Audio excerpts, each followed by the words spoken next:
Thus far, I've only ever experienced Godzilla from a Western standpoint, from a terrible 1978 Hanna-Barbera cartoon to the 2014 film where Godzilla was always slightly off camera, to the 1998 Matthew Broderick vehicle which was so poorly handled that the original company bought the rights to the character, renamed him Zilla, and promptly had the proper Godzilla wipe the floor with him. So this is my chance to watch the king of the monsters in his natural habitat of Japan, being made by the company Toho, which had produced 28 previous installments, as well as 2 previous reboots, which worked for me on another level, because this is the first Japanese Godzilla film to be a full reboot, meaning that it shows what would happen if Godzilla attacked for the first time in modern day and there had been no previous records of him. Although Toho has rebooted Godzilla a few times, each previous film acknowledged the 1954 movie as canon and just ignored all previous sequels. So with my popcorn and coke in hand, I settled back into my chair and, well, let me put it this way, Japanese films don't have the same budget as Hollywood films.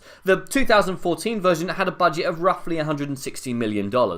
This has a budget of 15. Now, to put that in comparison, The Guardians had a budget of $5 million. The closest American production I can find is 10 Cloverfield Lane, which was mostly set in a basement. This is also the only Japanese Godzilla movie in which the monster was realised completely with CGI, abandoning the traditional suitmation effects. However, according to effects supervisor Atsuki Sato, Godzilla's skin was deliberately made to look like rubber as opposed to realistic animal skin, and his movements were performed via motion capture, adding a live performance element to the animation. Well, that's what the studio claims anyway. To my mind, he started off as a sock puppet, then went through his Harryhausen phase, before winding up looking like the sort of threat that a 1980s disaster movie would have been proud to claim. Seriously, at times I half expected one of the creature's googly eyes to fall off, but as I'm always saying, a higher budget does not make for a better film. And besides, there was a lot that should have worked. As a straight reboot, the film was free to, instead of tying Godzilla to nuclear weapons, instead to tie it to the Fukushima Daiichi nuclear disaster and the 2011 Tohoku earthquake and tsunami, and many critics and journalists have noted similarities to those events. As Mark Schilling from the Japan Times stated, the original Godzilla was conceived as a metaphor for nuclear devastation, most notably the then recent Hiroshima and Nagasaki bombings. Anno's Beast, however, is also clearly inspired by the March 11 triple disaster, with Godzilla serving as an ambulatory tsunami, earthquake and nuclear reactor, leaving radioactive contamination in his wake, which is a good idea, and it sort of works, with shots of blue jumpsuited government spokesmen convening emergency press conferences and shots of a stunned man quietly regarding mountains of debris, something that could have been lifted straight out of television footage of the hardest hit regions in the north of Japan. The film also attempts to show the old guard, with their overly complex and corpulent bureaucratic ways, were simply unable to deal with crisis in any kind of efficient or fluid way. This is shown repeatedly in Shin Godzilla, as the high-ranking members of the cabinet, comfortable in their positions of power, use the hierarchical nature of the system they reside within to protect their own positions at the expense of the lives of their citizens.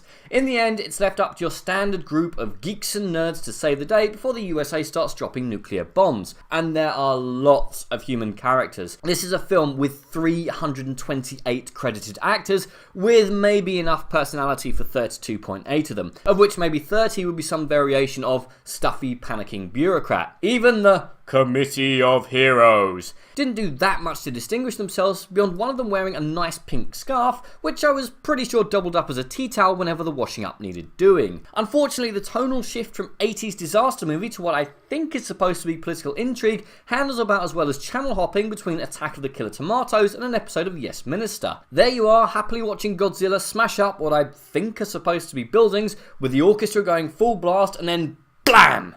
Office scene. No music, no natural pause in direction, just a mid-scene cut to a bunch of random middle-aged people discussing what we've just seen and what Godzilla is up to now instead of showing us. And the music is weird as well. It constantly sounded like it was about to break into the Thunderbirds theme. Not that I was complaining, but I was then half daydreaming about Thunderbirds 2 and 4 turning up to help, whilst Thunderbird 1 blasted the living daylights out of Godzilla in a kind of puppets versus man-in-suit battle royale. What could have been.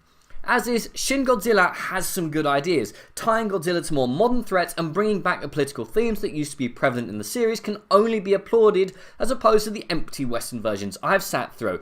And I'm sure someone's enjoying it. At the 40th Japan Academy Prize, the film won 7 awards out of its 11 nominations, including Picture of the Year and Director of the Year. But I was left cold and pining for a versus battle that will never be. Trim the runtime down from 119 minutes to about 90. Put a man back in the rubber monster costume, merge your storylines together with slightly more skill, and give your characters actual personalities. As for me, I'm just going to sit here waiting for Pacific Rim 2 Rim Harder.